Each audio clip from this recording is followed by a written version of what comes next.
So, welcome, wisdom seekers. Welcome back to this next episode of the Red Thread podcast. I've got my fabulous guest waiting in the wings. I'm going to introduce him in a moment. But we're approaching the spooky season of Halloween.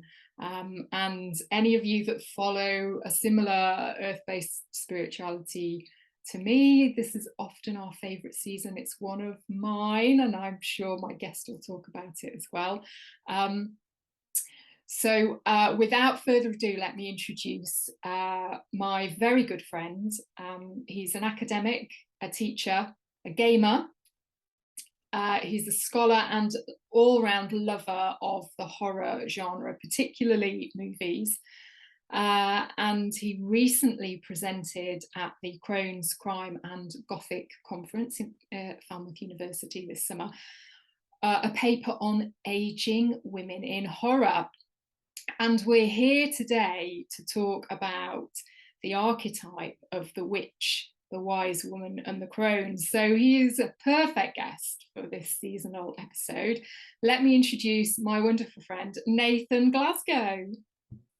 Hello, thank you for having me. Yeah, I can definitely rant about this subject to no end. So looking forward to chatting about it. We've had a few chats about it over the last few months, actually, haven't we? And I was really keen to kind of nail you in, and we've been planning to make this episode since since the heady days of summer, actually. And I'm a bit giddy about what we're going to talk about, because I'm really excited. It's an area that I definitely want to learn more about from different perspectives. So I'm really excited about chatting to you today. Good. Yeah, I'm looking forward to it. So you recently presented a paper at Falmouth University's conference, Aging Women in Horror. So tell us a bit more about the themes that came through in that paper. So it was the paper was based around a TV show called Midnight Mass, which is on Netflix. It was directed by Mike Flanagan, who also did the Haunting of Hill House and Doctor Sleep, the Stephen King adaptation. And it's kind of about this island community where they're very cut off from the American mainland. You know, they have like ferries to come and go. And they're quite a religious community as well. So a Catholic religious community. Their priest was due to come back from a bit of a sabbatical, but someone else kind of like appears in his stead. And I don't know how much I can really say without spoiling everything massively for anyone that wants to watch it here. But let's just say that he comes back in a different form to how he left. And he has a vampire in tow, which he thinks is an angel. But the paper is actually about his kind of second in command, Bev Keane. So she's kind of represented as the matriarch of the island, but sort of like the self-appointed matriarch. She's quite a busybody. She's also a teacher on the island. She kind of thinks she knows better than everyone else, and is very happy to kind of like pull out the Bible quotes for any kind of behavior that anyone is exhibiting that she's not a particular fan of. But what I found quite interesting about this character in particular that made me want to write an assignment and then deliver a paper on it is just the fact that she's quite a well-rounded three-dimensional character. And she's one of those villains that you just love to hate, but like she's a really good villain as well. So you know, she's completely awful when she's a human anyway, but she hides it behind her faith and this whole sort of like holier than thou attitude.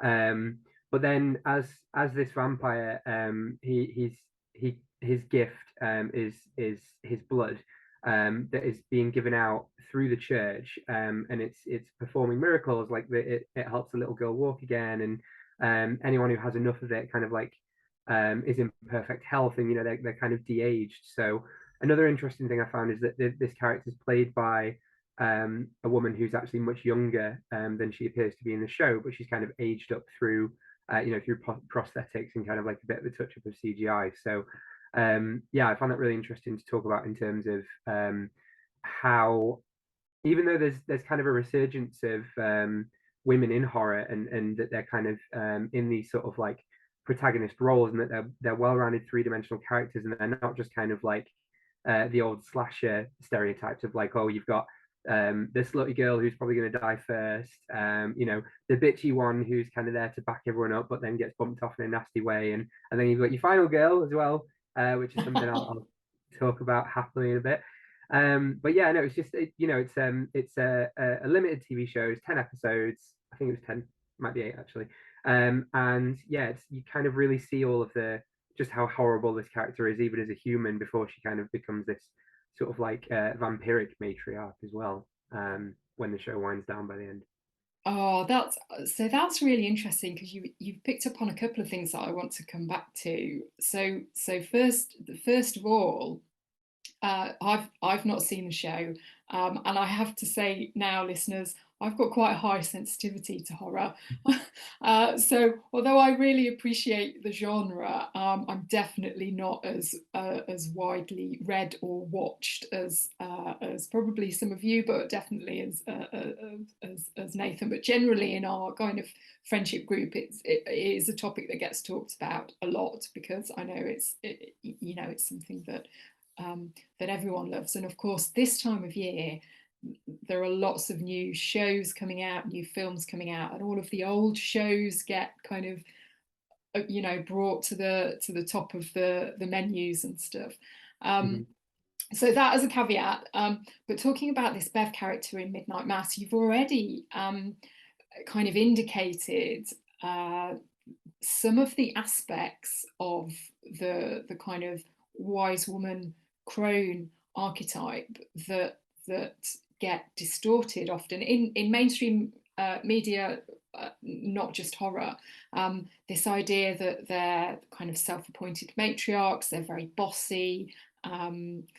They've perhaps had a career. You said she was a teacher, but now, if they're retired or no longer practicing their profession, they're kind of they've got a lot of time on their hands, and their knowledge and expertise isn't necessarily recognised. And I think that's definitely. I mean, it the thing that makes it a great archetype and a great kind of character is that these are real women. So we know these women, don't we? We've met them in real life. We know who they are. So I love that's kind of coming through in what you've said about this character already. And the other thing that you talked about are these different roles of women in horror. You've kind of got this almost standard format of women in horror movies, and often they're not the protagonist. They're a device or a story arc that allows particular events to happen. But we talked about this earlier, didn't we? The archetypes of maiden, mother, crone, and I work with 4 in my goddess wheel that are aligned with the 4 fire festivals in the Celtic calendar, and that's maiden, lover, mother, crone. And those archetypes in themselves have got just a really rich potential for characters, and the crone witch archetype is one of my favourites, and obviously what we're going to be talking a bit more about today. Yeah, it's a kind of a recurring theme in sort of horror in particular, is that you always seem to have these kind of like binary opposites, or these kind of like dichotomies of like the classic one is the sort of like Madonna whore complex. Either a woman is kind of like a pillar of innocence and purity and well behaved, or she's this kind of like dirty, filthy harlot who corrupts everyone, and that's something that like all media definitely plays on these kind of stereotypes and roles still. But yeah, we're kind of seeing a little bit of a sort of wider representation of female characters, especially in horror as well. Because like I say, it used to be sort of very stereotypical roles, and an almost sort of like ritualistic thing where audiences know exactly what they're in for every time they watch a film, and they know exactly which character is going to be treated how, and that leads me in nicely to talk about the final girl more as well. So the final girl idea is something that Carol Clover came up with in 1992 in a book called Men, Women, and Chainsaws, which I absolutely love as a title. Brilliant. Yeah, and she's kind of she had sort of several different chapters on different kinds of horror films, but the main concept to kind of come out of that was this idea of the final girl. So if you think about particularly with slashers, so Halloween being a perfect example of that. And again, it kind of ties together everything we've just been talking about. So you've got Jamie Lee Curtis as Laurie Strode. She's the innocent. She's more interested in studying than she is in boys in the original 1978 Halloween. She's the babysitter. The kids all love her. She's friendly. She's good with them. She's well known. She's well liked. She's well respected. But she's not a sexual being. And anyone else within the film that kind of shows this sexuality. So like there's one of her friends who is also babysitting, but because she calls her boyfriend over after the kid's gone to sleep, then Michael Myers turns up and kills them too, quite nastily as well. I think she might actually be naked in that scene as well, which is again there's arguments as to sort of how gratuitous that is. But yeah, then you've got Laurie. She's the last one of her friends left alive. She's the one that has to face the killer. So in this case, Michael. There's quite the famous scene of her hiding in a wardrobe, and then Michael sort of breaks in. She stabs him in the eye with an unhooked coat hanger, because she's resourceful. She's smart. The final girl is sort of like capable. She can, even though all of her friends are dead and she's kind of the last one remaining, she's the one that can turn things around and fight the killer and sort of live to see the sunrise, sort of thing. And it's still such a trope. If you think about even things like Scream, Scream's quite famous for being a film that sort of turned the conventions of the horror genre on its head a bit by poking fun at them and saying, like, I mean, there's even actually a bit where they do talk about Halloween in it as well. So yeah, perfect example. But Sydney, she's the final girl, but then you've also got Gail who's around as well. And Gail, archetypally, is a bit of a bitch, and she is quite happy to use her sexuality as a weapon and to kind of get men to do things that she wants, but she's also shown to be resourceful and capable and smart, and so that's why Scream kind of like played with these conventions a bit. But yeah, if any kind of new sort of slasher-esque or creature feature type film that comes out today still has this concept of the final girl, which yeah has kind of been around since 1992 and is still quite widely discussed as well, in like, well, popular culture in general, really. So this this idea of final girl is something that I've never come across before, but it really resonates with a lot of the archetypal story work that is often used in a kind of self-development or a therapeutic setting. And I'm sure you're familiar with the hero's journey. In fact, I talk about that in my last winter's series on rest, which is going to be coming out again over this winter, released as videos onto YouTube. I talk about the hero's journey and the four kind of natural elements. But what you're talking about with the final girl is for me is really like the heroine's version of that, where often in stories, and you think of the traditional stories like fairy tales, Cinderella's a perfect one. She's the innocent girl at the beginning, and is quite kind of sheltered from life, and and it's quite often her arc, her journey of becoming. And in order to do that, the girl quite often has to go into the dark forest. That's often used as a metaphor, isn't it, for Yeah. transformation. And so yeah, she'll go through this real trial where she's having to fight for her life, and be kind of stripped of all this kind of innocence and naivety, and she'll do things that she never dreamed possible when she was that young innocent girl at the beginning of the story, and she'll use her resourcefulness, and interestingly enough, often the catalyst for that is a crone-like figure. So it may be, for example, in Hansel and Gretel, the witch that kidnaps them and wants to put them in the oven. It is so that, and the kind of Baba Yaga figures. They're actually a catalyst, although they're horrible and mean, and they are the perpetrators of the horrible crimes towards our final girl. They are a catalyst for transformation, because without that experience, our girl never finds her courage and her resilience, and transforms into the woman, and has that journny of becoming, really. I don't know if that's something, is that something that kind of resonates with you? I don't know if you've come across it before. Yeah, so another interesting thing about the final girl theory, as it was kind of coined back in '92, is that Clover's argument was that in order for the character to become the final girl, she's actually kind of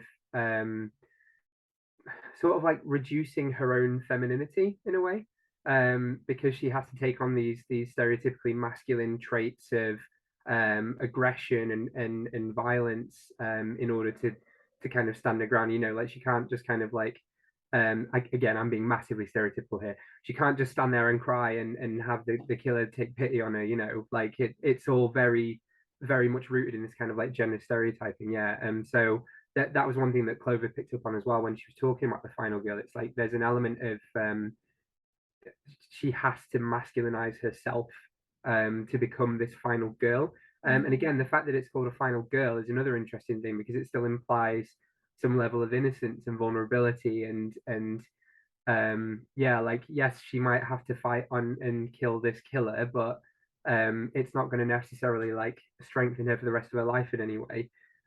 Which is something I've found quite interesting about the new Halloween film as well, and the Scream sequels, because they kind of take this idea of well, how does an experience like that change someone? You know, in Halloween, you've got Jamie Lee Curtis coming back to the same role 40 years later, and Laurie in that film, instead of being an innocent teenage babysitter, she lives on her own in the middle of the woods, and her house is basically a fortress, because she's been preparing and training for when Michael Myers comes back, and she's going to be ready for him this time. So you know, it's kind of this final woman that she's evolved into, rather than just this final helpless little girl sort of thing, which is another interesting thing. Oh, yeah, you've picked up on some really interesting themes there, because I think I have a different perspective. So and I think this is kind of my analyst, therapist, psychologist coming through, in that yeah, so just talking about, picking up on the point that you just made, that she's become a woman, and she's using all of her adult resources. But what I sense in what you've just said is that actually she is no more transformed than when she was that scared girl 40 years ago. So it's the scared girl of 40 years ago that is still driving her behavior, not the woman that she's become, which is, Mm, and that's often a theme that you find in in experiences of trauma. People can be frozen at the age where they experience the trauma, and if it's not brought into awareness, then that child version of themselves, that traumatized child, that wounded child, drives their adult behavior, and it can, I guess, manifest in these kind of really extreme anxieties and fears. So that's interesting. And then the other thing that you picked up on was Clover talking about the masculinization of Final Girl, and for me, actually, that's more about maybe bringing into balance the feminine and masculine qualities that we all need within us. So it's kind of coming into a greater union, really, and realizing that we've got. I mean, we talk about masculine and feminine qualities in a very binary dual way here. Yep. Yeah. Just for simplicity, it's just a lens through which we're kind of looking at these groups of qualities. But yeah, appreciating that actually we need both in equal balance within us to be to become the human that we need to be. So that's really interesting. Yeah, absolutely. It's just, it's something that you kind of can't get away from when discussing any sort of media text, really. But yeah, specifically horror, again, is that there are very gendered roles. And as much as we know that gender is a social construct, you know, and that these sort of feats that we attribute to the genders aren't exclusive to just being masculine or just being feminine, etc. But no, there's, you know, it's still audiences are still very much up for kind of characters that you look at and go, okay, well, I know what kind of person they are based purely on how they're acting, how they're dressed, how they're behaving, etc. as well, which is, yeah, I mean, that could be a whole other talk, really. Maybe it will be one. It's Yeah. definitely an interesting topic. But I really liked it. So we've talked a bit about the kind of the younger woman in horror, but let's dive into this idea of older women and some of the themes around that you've written about, the fear of older women, the othering, the abjection of older women in society, and how that kind of comes across in some of the horror films we've seen. So so I mean, if you think of any sort of horror film where there's an older woman character present, again, stereotypically here, usually she's either an interfering old busybody, or she's got some kind of like horrible dark secret that, you know, is tied to demonic possession, or she's an evil witch that's trying to like control everyone that lives near her, or, you know, that like coming up with these kind of like plot lines off the top of my head. But, you know, there's definitely films out there that fit each of these as well. And another interesting thing that was discussed at this Crone's Crime in the Gothic Conference that I delivered my paper at, was the representations of the aging female body in horror as well, because it's so often used as an object of disgust, and that, you know, there's so Susan Sontag wrote about the double standards of aging back in the 1970s, and how men are allowed to grow old gracefully, and it's completely acceptable for them to run off with a younger partner, but the woman is just left to age alone and grow ugly and bitter and twisted and blah, blah, blah. And, you know, it's still very much something that is present culturally within our society today. I mean, we do see that aging is getting a bit more sort of socially acceptable for women. But yeah, again, going back to the horror point, if you think about horror texts where aging women are present, their body is usually a site of revulsion and disgust. So Even something as recently as there's a film called X that came out earlier in the year.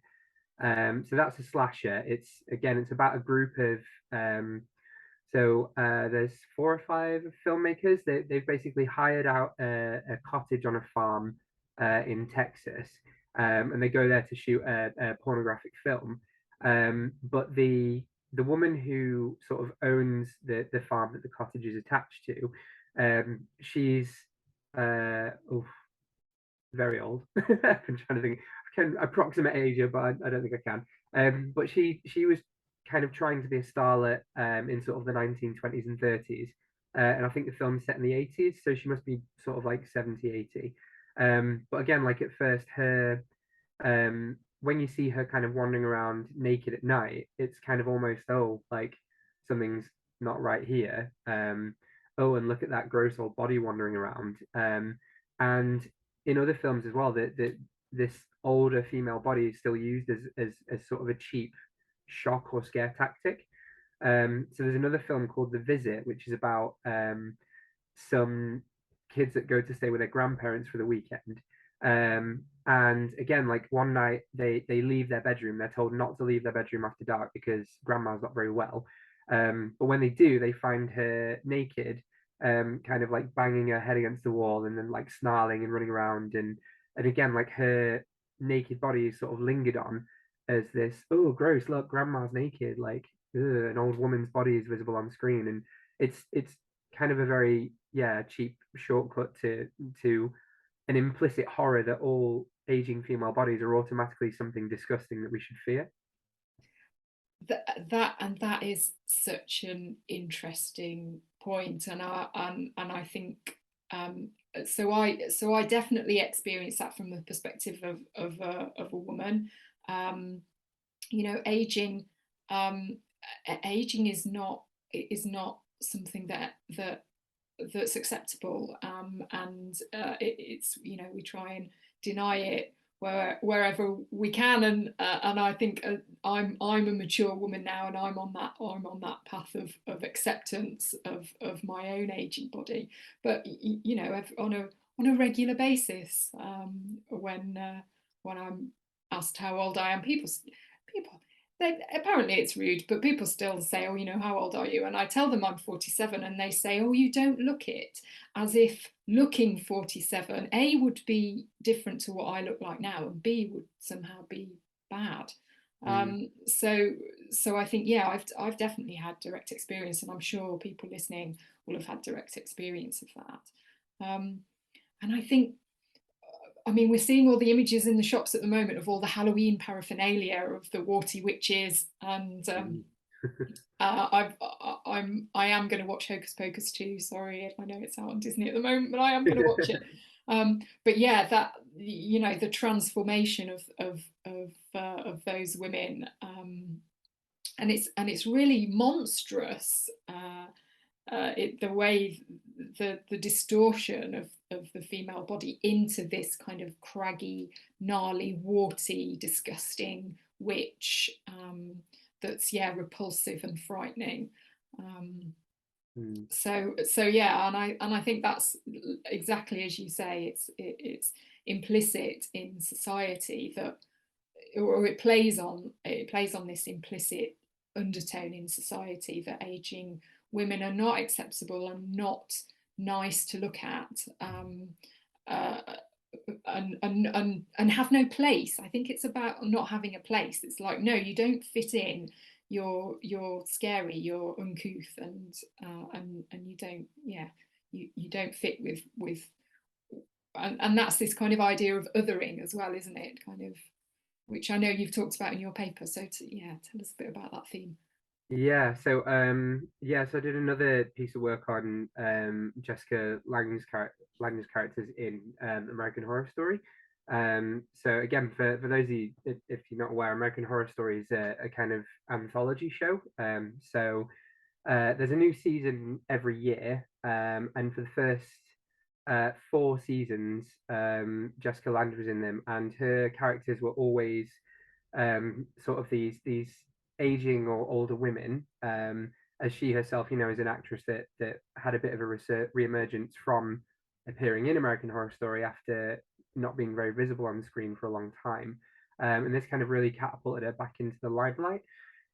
So each season has a different theme, so it changes every year. It's kind of like the same actors doing different roles in a different story. And the first season was called Murder House. The second was Asylum. In Murder House, she played a kind of aging Hollywood starlet who still was very like obsessed with her looks and kind of leaving some kind of legacy.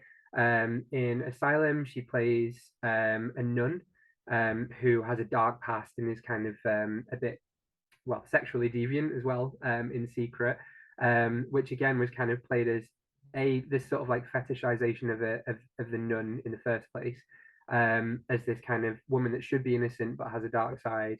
And then there's this kind of she eventually finds herself as a patient in the asylum that she used to run, which is a very interesting kind of like flip on like her behavior and stuff as well. The third season, which is of the most interest, was called Coven.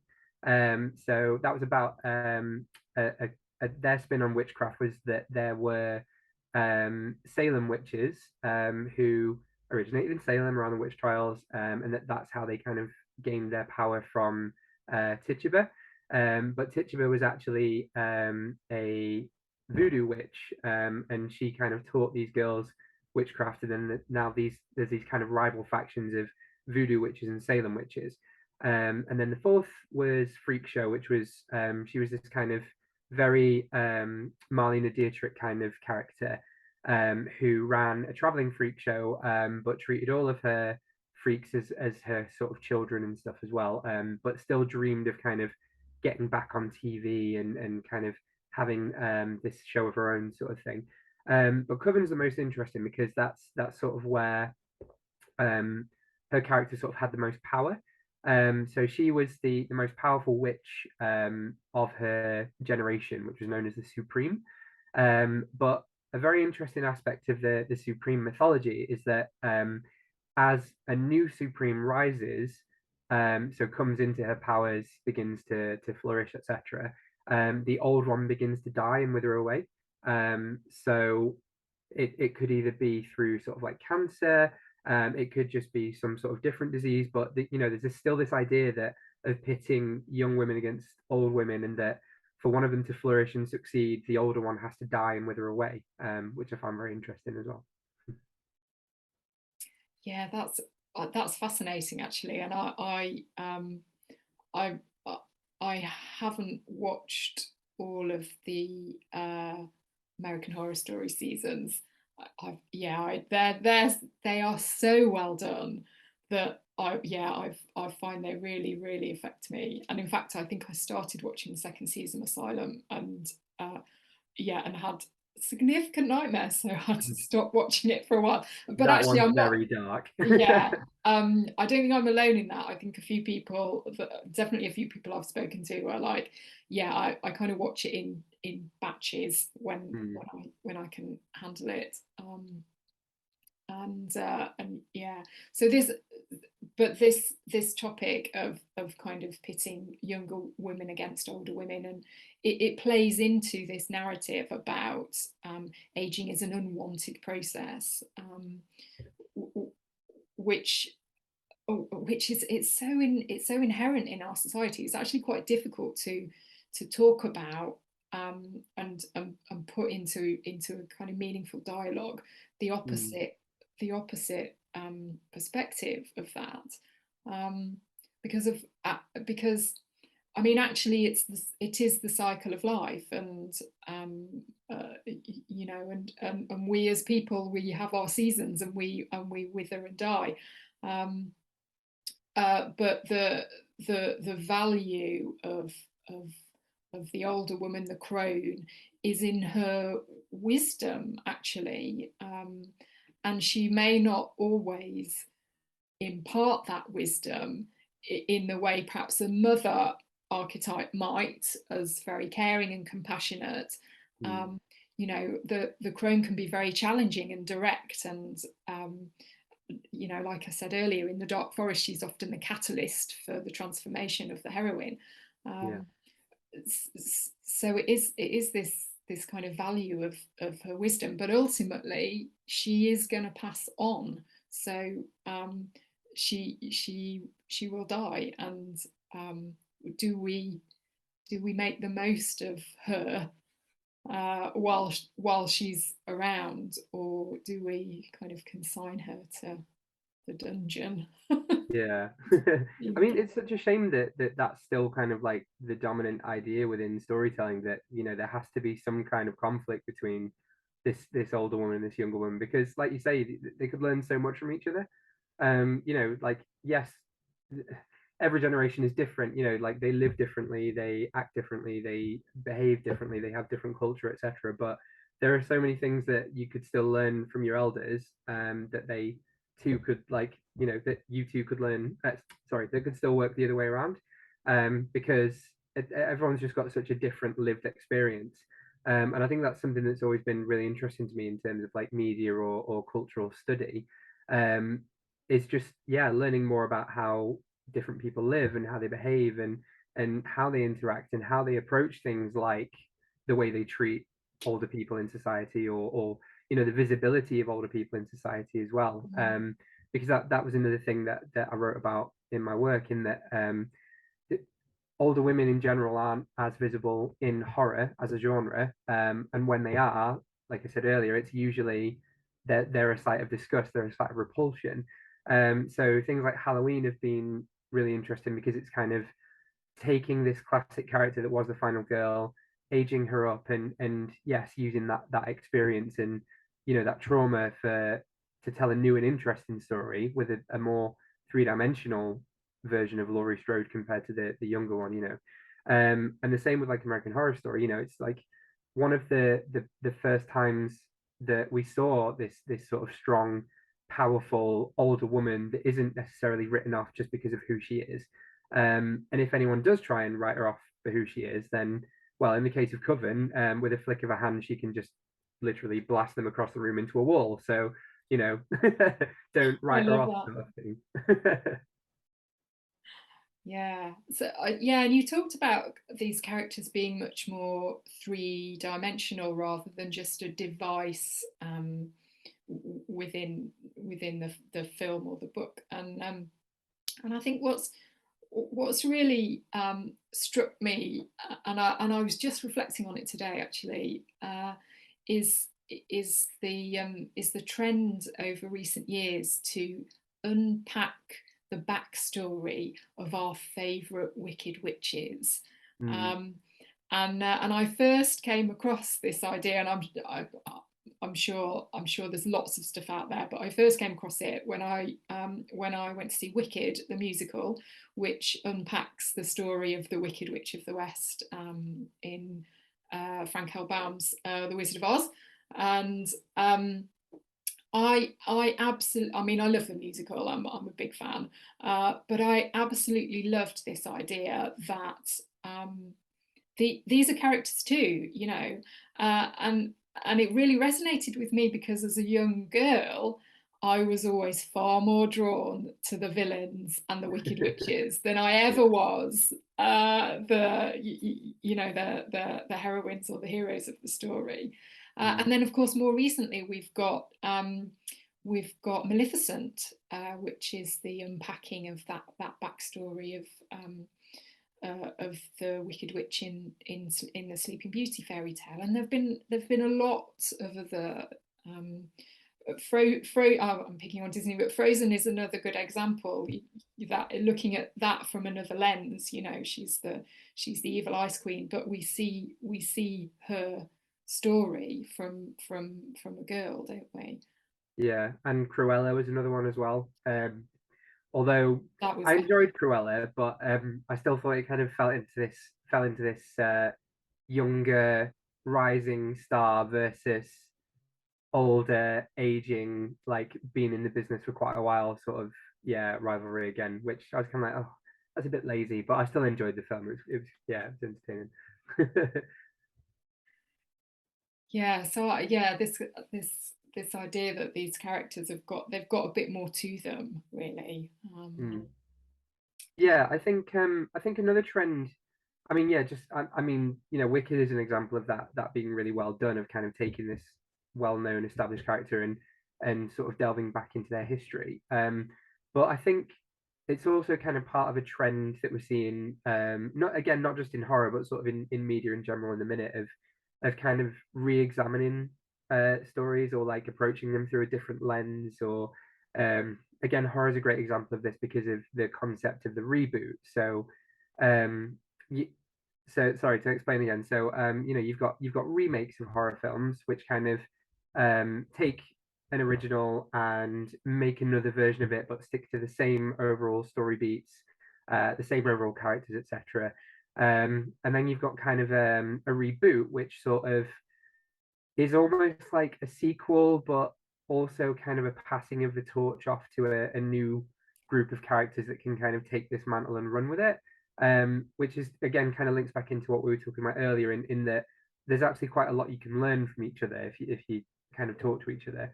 And the most recent Scream film is a great example of that. So you know, you've got back to Woodsboro again, which is where the Scream films take place. The ghost face killer has reappeared.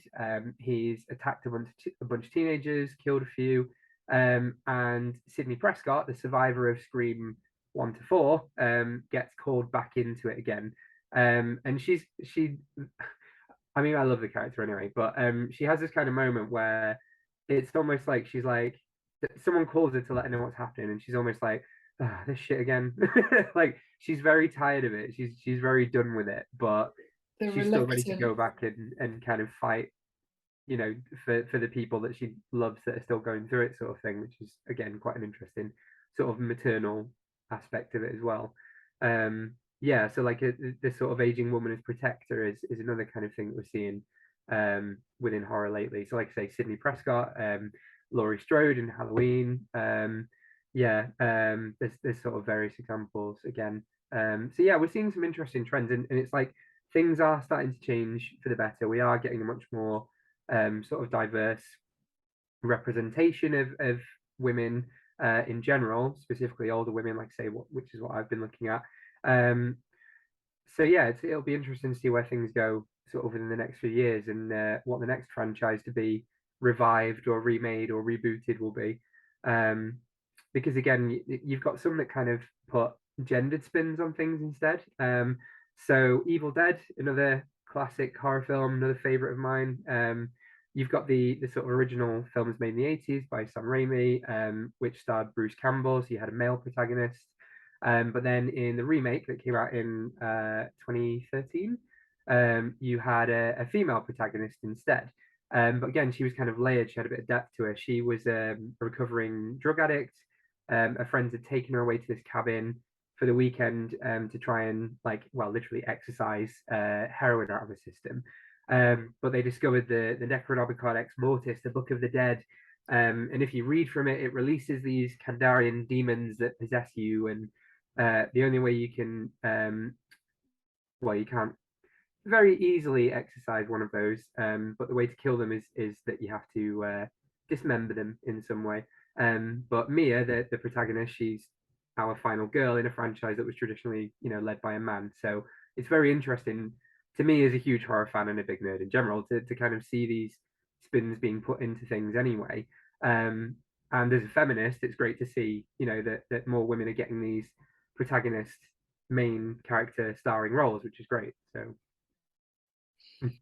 You've given us lots of material to to think about, but also to watch. So I am interested in just in this final stage of the interview to find out, what will you be watching this Halloween, and also what would you recommend for a newbie horror lover such as myself to cut her crony teeth on? Ooh, that's a question. So I get really into this. I mean, you know, like I say, I'm a massive horror fan, and I'm always watching and playing horror stuff all year round. But yeah, Halloween is approaching, spooky season is upon us. So I basically take all of October to watch stuff, or play stuff. So I would say. It kind of depends, you know, like how much you want to be scared, what kind of genre you like as well. I Well, would say if you want a classic, then Halloween, the original Halloween, with Jamie Lee Curtis, 1978. If you want something with a bit of a sci-fi spin, that's also quite toxic masculinity and distrust, but is one of my favorite films. I'd recommend The Thing, also by John Carpenter. If you want something a bit more modern, then Scream is a great place to start. Either the original 1995 one or the most recent sequel, because that's also a kind of reboot slash passing of the torch kind of thing as well.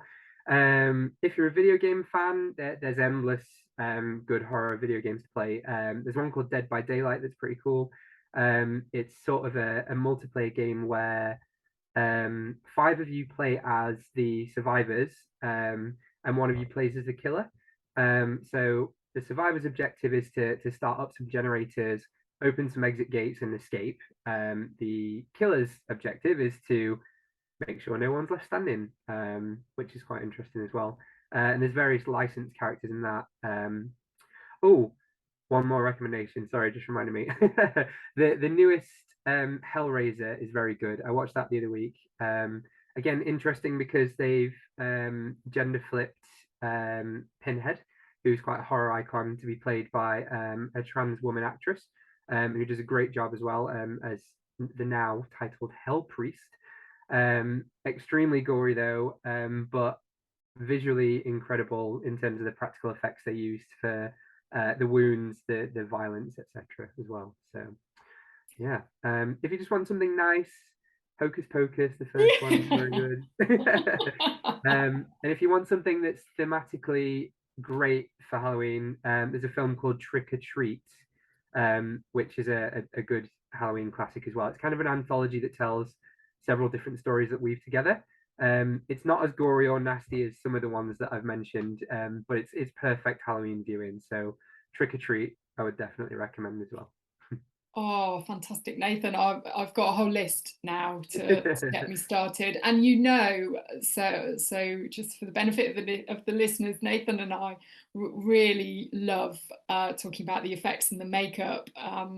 And yeah, I've got some experience as a makeup artist, and I love all of that. All of the, like you say, the practical effects, and a lot of them were developed on these early horror films. So it's fascinating for me, and that kind of helps. It actually helps me when I'm watching it, because I can kind of step out a little bit of the immersion, and start to look at the effects and stuff, and it reduces my fear level. It's a Yeah, strategy. yeah. So if you want something for visual effects, then definitely the latest Hellraiser and The Thing. The Thing's got some pretty incredible practical effects for its time. Yeah, some of which I still think hold up quite well today. So would recommend that. Okay, well, you've started my education certainly, and I'm sure some of our listeners will be following up on your recommendations as well. Um, uh, this has been such a great chat. It's sadly coming to an end though. I feel like we've got so much more to talk about. So yeah, maybe we can catch up on some of the other topics that we've mentioned in future episodes. But I really want to say a massive thank you for coming on. And I guess, yeah, we're both taking a bit of a risk, aren't we? Just having this chat and not really knowing where it's going. For the benefit of the listeners, this is, if you've listened to any of the other episodes, they're quite formulaic around the themes of the season and the festival. But as I said at the beginning, I really wanted to talk to Nathan at this time of year about his work, and give a bit of a different perspective on the from the spiritual side of things, and more look at the kind of psychology in the mainstream. And Nathan, you've really done that for us, so thank you so much for taking part in this chat. Thank you very much. Yeah, I've really enjoyed it. Like I say, I'm happy to rant about nerdy stuff anytime. But yeah, no, thank you for having me. It's been very fun. And happy Halloween and Samhain. Did I say that right this time? You did, yes. Hey, happy Yes. Samhain. Yeah, blessings for Samhain and Yeah. happy Halloween to all of our listeners. Until the next time, we'll see you very soon. Thank you very much and goodbye. Bye.